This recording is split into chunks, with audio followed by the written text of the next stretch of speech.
Yes mga galamay nga adlaw kanatong tanan ug welcome din sa panaguban sa tulumhanong tambayan sa Radyo Pilipinas. Yes mga galan no. Kuan na nun patapusay na gid ang unang semana o sa tuang Setyembre. Mga katambayan no. Anyways no, medyo mainit karon gid ang syudad gid no. Mo nang giingon lagi kagahapon sa atong niaging adlaw kasabato. Sa tuang lunch ba no nga busy kay mga reporter gid diri sa Davao no except us. Anyways mga katambayan no karong maabot na Domingo no gina-celebrate nato no kining kuan tawagan ni Granny's Day mga katambayan. Maglibon ako sa kay kada buntag kung mayong hapon sa buntag man. Anyways na itong basahon ni mga igala no. Sa tadirita. Grannies can definitely still definitely still party. So mo ni mga igala ang celebration sa ato ang Granny's grand celebration for Granny's Day mga igala. And SM Supermalls is making sure Grannies is something you and your beloved grandparents will enjoy. So bring your lolos and lolas no inay, sanitize, mamas and papas to celebrate Granny's Day with SM from September 1 to 8. So sa 8, pero sugod ang bar exam karon ko no? Sunday, di sa may Ateneo kuan, senior high school. So SM Supermalls around the country will be hosting variety of fun activities and events for our dear grandparents and their apos too. Looking for something special, local and handmade surprise for grannies with visit Granny's Bazaar no sa favorite SM malls ninyo no and support Granny MSMEs by patronizing their heirloom recipes and produce. So kung nabakay kwan do we have Groovies and Loves and Groovy Granny no mga magsayaw that loves to sing and dance to classic hits. They surely have a blast at SM's Groovy Grannies event no. Dancing grannies can showcase their best moves at the G Granny Ballroom and Disco Weekend. Oh, karon na ning Sabado. So good. No? While grannies who can belt and croon will enjoy singing to their favorite songs with grannies vibe. Bonus points because apo can do it with them too. Oy, pwede din mo ka ng mga apo di ay no, do it but tapos make Granny's Day a family affair. The bigger the family, the bigger your chance of winning Granny's Apo. Grannies who show up with the most grandchildren we can win as much as 20,000 pesos SM shopping money. Perfect for the grannies who show their love by giving gifts to their precious grandkids. No, so walk fashion granny. Celebrate your most stylish granny by twinning with them. Show off granny twinning OOTDs or outfit of the day with their grandchildren during Granny's Day weekend for a chance to win special prizes and be featured across SM Supermalls platform. Don't forget to take a granny snapshot at the dedicated photo booth. No? And of course, no? We can't forget no God for the gift of our grandparents. A special grand Thanksgiving mass will be held for grannies as they celebrate grannies and their nearest SM. Finally, make our Granny's Day experience at SM last forever by posting photos, videos and more on your social media accounts and use the hashtag Happy Granny's Day at SM. So celebrate celebrate our grannies and make each moment with them count at SM Supermalls. For more information, stay updated, visit www.smsupermalls.com or follow SM Supermalls on Facebook. So mo na ang kuan nato no celebration for the Granny's Day no karong sugod ugma. Ambot kaya naba sa SM ni ato kanwi. Uy naa. Naa sila sa tanan SM malls no, naa sila. So anyways, lolo lola, pwede niyo ilaag dito no. Anyways, dinita sa tong isgutanan mga katambayan no. Lastly no, last month na usa ka kaning kuanon tanker vessel no nga nibangga dira sa crane sa ni crane bridge diha sa atuang crane bridge sa kining nagapadayon nga construction sa Samal Island Davao Connector Bridge ko kaning SIDC no nasa medyo may na damage na panamgoy na kuan dito na hitabo gud no. So mo na karon mga katambayan no, ginakuha na nakaron sa to ang Philippine Coast Guard no, sa tibok Coast Guard District Southeastern Mindanao, and particularly dito sa Coast Guard sa Davao na side no, sa Pakiputan Strait, diha sa tawagan ni kaning Coast Guard Station Davao City. Aron nga maiwasan no ang maong disgrasya. But anyways mga katambayan no, di na ta maglangan no atuan ng tawagan ni atuan ng paminaw no ang unsang mga measures na ginabuhat karon sa Coast Guard Coast Guard Station Davao City mga igala no, pinaagi ni sa Deputy Station Commander sa Coast Guard Davao na si tawagan ni si Ensign Winston Gonzales mga katambayan. Paminaw na to. Naaman dito dapitan na bangga sa may Samal side. So napatawag na nato weeks ago dito sa Coast Guard Station Davao where we have settled and adjudicated the matter.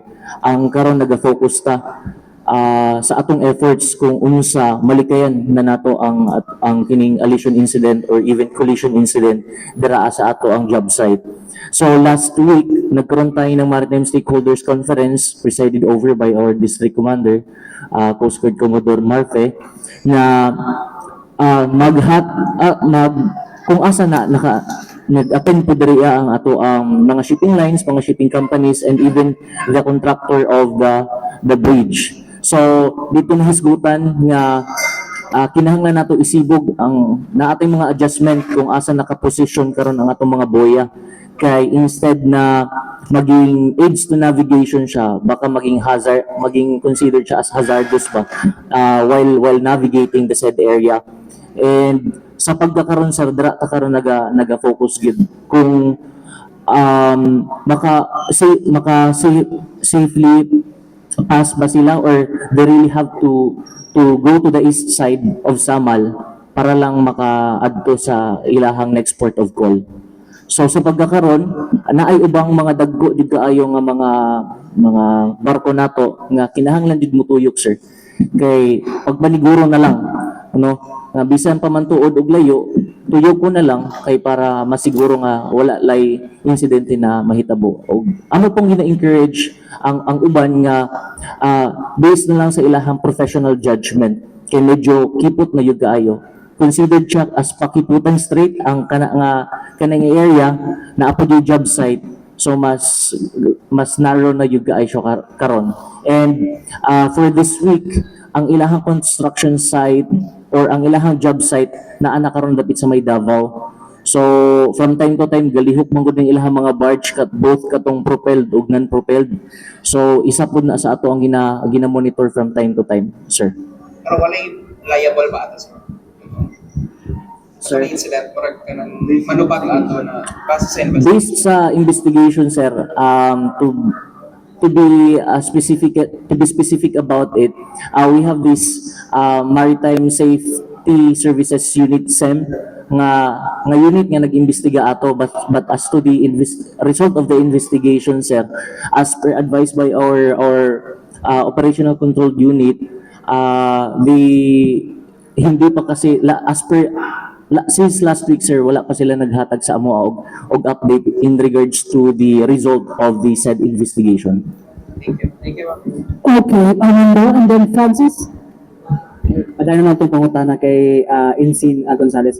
Sir, so ibig sabihin, sir, katong mga barko, dili na pwede mo agad sa Pakiputan Strait if mato sila sa port? Dili, sir. Dili tanan. Depende, sir, kinaamog tay Davao pilot namang ko yung Davao pilot or pilotage system diri sa Pakiputan Strait na once magdock ang isa ka barko for her next port of call, kinahanglan din na siya og pilot nga kabaluan na mo navigate nga area. Same dira sa Pakiputan Strait. Kung tan-aw nato sir nga hazardous ang ato ang pagpass dira sa job site, gina-advise sa Davao pilot sir nga motuyok na lang tungod sa kadako sa barko. Kay naamang good sa easy kakilid kung tan-aw nimo ni job site ni sa Davao side, job site ni sa Samal side, naa pa man gyud mga tawag nito boya nga naka-install diri. So kung since naa diri ang mga boya nato sir, pag pass through ana sa ship or sa mga vessel, basig ang ilahang mga propeller maigo or ang boya maigo sa propeller, mag-cause pa hinuon siya og further incident. So dili na to totally kay wala tay authority na mag-close og navigable water. So ang ato lang is advise them if necessary na mutuyok na lang instead na ipugos nato dara depende sa kadako sa barko sir. So ang kuan nga to is katong mga dagko lang nga mga barko ang dili pwede mo ang advice. Yes sir, we are advising them including to go. For example, ang to go is a quite huge vessel. So from time to time we advise them, even the Davao pilots will advise them to navigate to the east side of Samal Island. Medyo tuyok na yun siya sir, medyo layo. And isa po na sa among gina-consider karon sir na unsa pa man yun ang pwede pa nato nga ma-exhaust na pamaagi para maging efficient ang ato ang navigation dira sa job site sir. So for now mo pa lang na ang alternative na inyong ginabuhat sa para dili lang ma-disrupt ang construction. Not only to disrupt the construction itself because it's already there. It's currently working, building the bridge.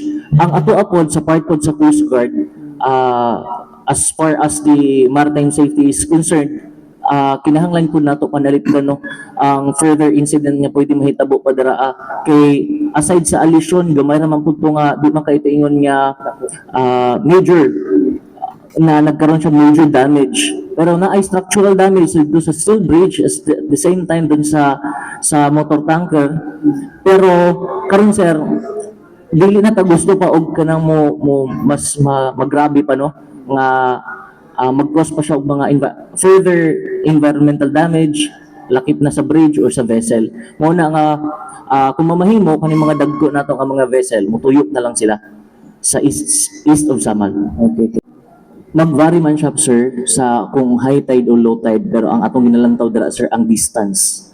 Ang vertical distance sa ship o kaning sa atong job site kay medyo gamay na lang kayo 300 meters naman lang gud siya. I think 200 or 300 meters na lang ang pagitan ng Davao side ug Samal side tapos na pay vertical clearance na kaunon sa barko. So driving or navigating a ship is not as easy as driving a motorcycle or a light vehicle nga naa sa atong dalan no. So kaning sa pag-navigate sa ato ang mga barko, it's a different thing. So layo pa lang dapat na plano na ni ang iyang course depending on the tides, depending on the current. So makita nato dira sa atong job site nga medyo pagkahapon kung musakay mo og barge, di ba masinati ninyo nga paghapon na gani mupalo na gani nagalas 2 hangtod alas 5 kusog na jud kay nagbalod. So kana siya isa po na sa atong ginalantaw kay mag-drift man gud na once mag-drift na ang barko dili na nato na malikayan nga mabangga siya or naay dako nga tendency nga mabangga siya kay wala man ni brake ang barko gud sir. Walay brake ang iyahang pagkontrol lang gyud ana iyahalin yung propeller. So layo pa lang dapat ma-charter na niya iyahang course nga dili gyud siya abuton. So katong high tide low tide, yes it varies but it dito sa job site nato we consider a lot itong current yung flow of current natin kay labi naghapon na sir kusog yung kayo ang kuryente dito sir o ang sulog.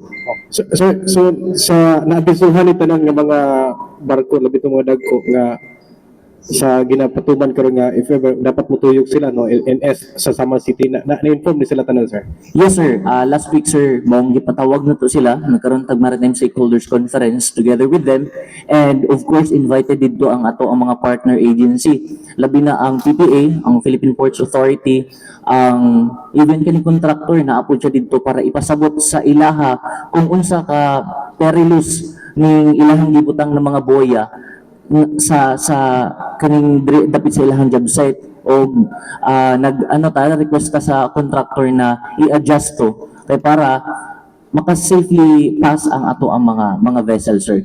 And even the Davao pilot sir, we are also closely coordinating with them kung unsa kadako ang barko, gamay ba dako, or kung kinahanglan ba mo lipot sa Samal side. Oh. Sir, I think last press ko na mention to ni Ma'am Angel Tobias na magpahigayon og simultaneous oil spill ang Philippine Coast Guard. How about sa Davao City naka-ulo sa dabatani? Yes sir, I believe we've done it already last July 2nd week sir. Dari ang head unit sir is ang Marine Environmental Protection Force or atong MEP Force. Nagpahigayon sila og oil spill contingency simulation exercise together with other concerned units and partner stakeholders nato diri sa may Santa Ana sir. So ato yun ang gi-simulate din nato sir in case na magkaroon tayo ng oil spill, kay sa pagkakaroon wag naman sana pero wala nato na gina-discount na incident, and we have to be ready and prepared for it. Pila ka percent ready to sir? If ever magka-oil spill, pila ka percent? We cannot give you a percentage sir, kasi pag nagkaroon kasi ng oil spill, hindi lang kasi oil spill na maliit lang ang oil spill, how small is it and how big is it? Kaya naamagod tayo determination sir pag mag-define ka og oil spill na ay tier 1, kung asa tier 1 sir, kung asa kita lang mga local units together with our partner agencies and even the LGU can help us when the time comes that there will be a tier 1 oil spill emergency situation. Pero pag tier 2 na sir, it needs to have an intervention coming from the national agency and even from our headquarters.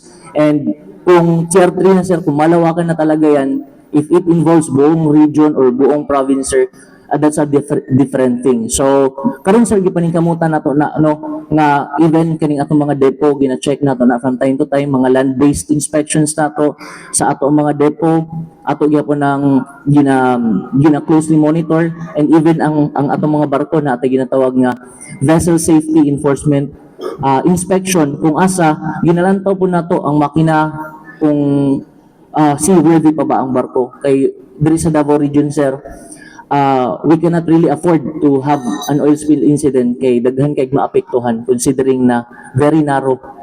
Dili lang kay Davao City, this includes the whole region. Nagtuyok raman ta. So mo to mga higala ang pahayag ni Ensign Winston Gonzales, mga higala Deputy Commander, Station Commander sa Coast Guard Davao City, mga katambayan. Anyways mga katambayan, palik kita man lang sa mga importanteng paidumdum ning atong sibianan.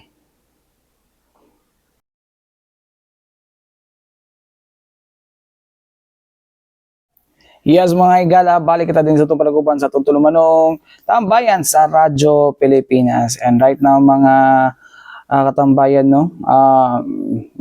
actually dugay na ni pero ato agya po ni ikuan din ninyo sa itong tuluman ki importante ni siya.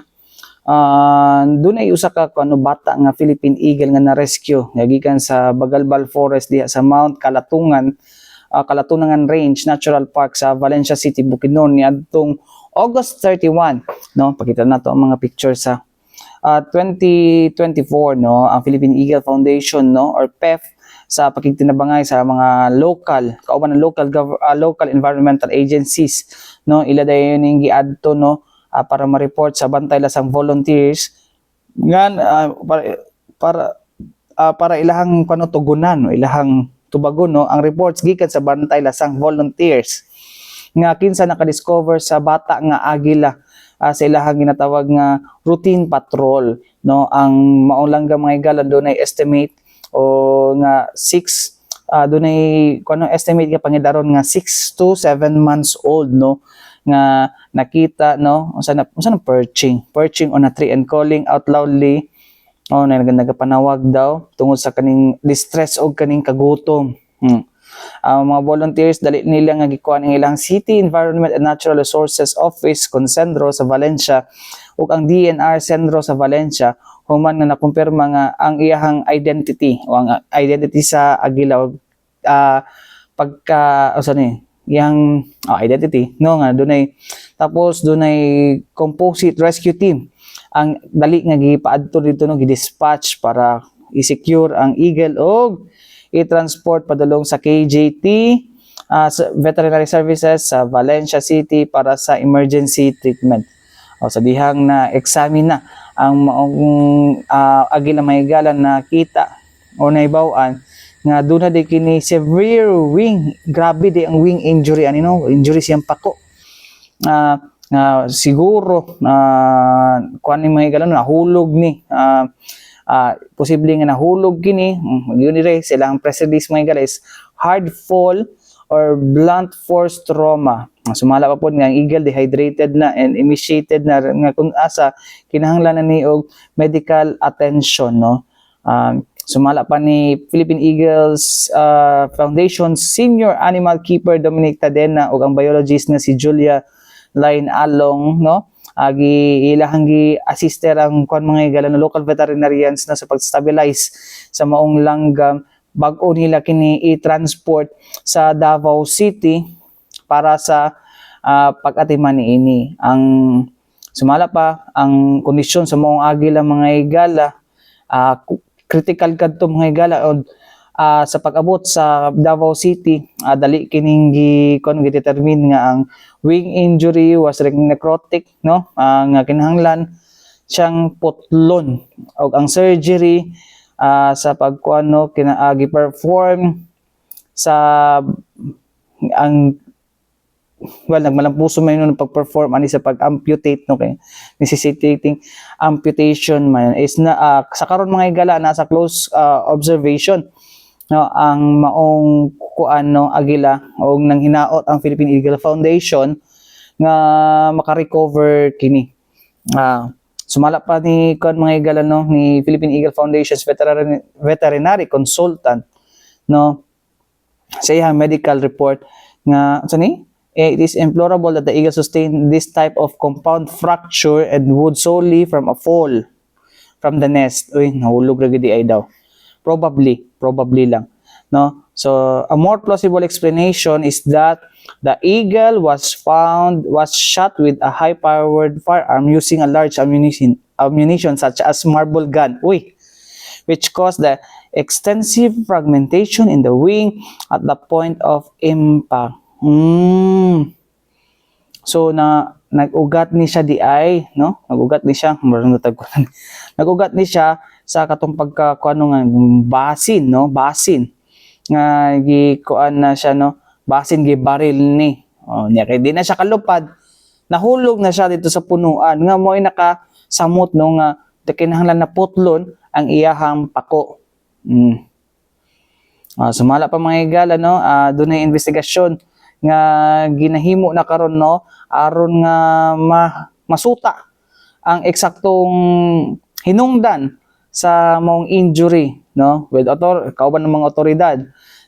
Ilahang ginatanaw karon mga igala, no, ang accidental o intentional nga pagpasakit sa kuano among Agila mga igala. Og ang Philippine Eagle Foundation mga igala nagpabilin nga committed sa sa pag-safeguard sa future sa mga critically endangered species sama na lang sa mga Philippine Eagle. Mo gining kuan nato, no, kinahanglan alagaan gyud nato ni. Actually na may daghan man og kanang mga daghan og mga kaning mga suspected nga mga butang, no. Dapat alagaan gyud nato niya Philippine Eagle, no, kay antud karon pila na katuig mga igala bisa unsa pa nato nagkuan, no, bisa unsa pa nato na og himo og kaning kuan kung gutom lang ta sa social media dinta mo dito sa kining madto dito sa mga lugar nga dapat nga itong hatagan ng impormasyon nga dapat dili na ipasipad-an ng mga Philippine Eagle kay gamay na lang kay ni sila. Pero lagi padayon lang gihapon no ang pagpanguan ani sa ilaha, pagpapasipala no. So mo na isa sa mga kuan no isa sa mga subo nga pamalandungon no nga hantod karon sa tuiga na naagi hapon mga tao nga wa kabalong nga dapat dili na sila pamatyon. Anyways mga katambayan, mao kada naglangkob sa tuang panag-uban karong adlawan no. And of course, enjoy kita sa tuang weekend no. Sana mag-enjoy sa weekend yun. Anyways mga katambayan, hangtod sunod po daghang salamat sa ngalan sa Tibok Pwersa sa DXRP Radyo Pilipinas sa Bao kinakaubal Armando Fedequito. Amping tang tanan, daghang salamat, maayong adlaw kanatong tanan.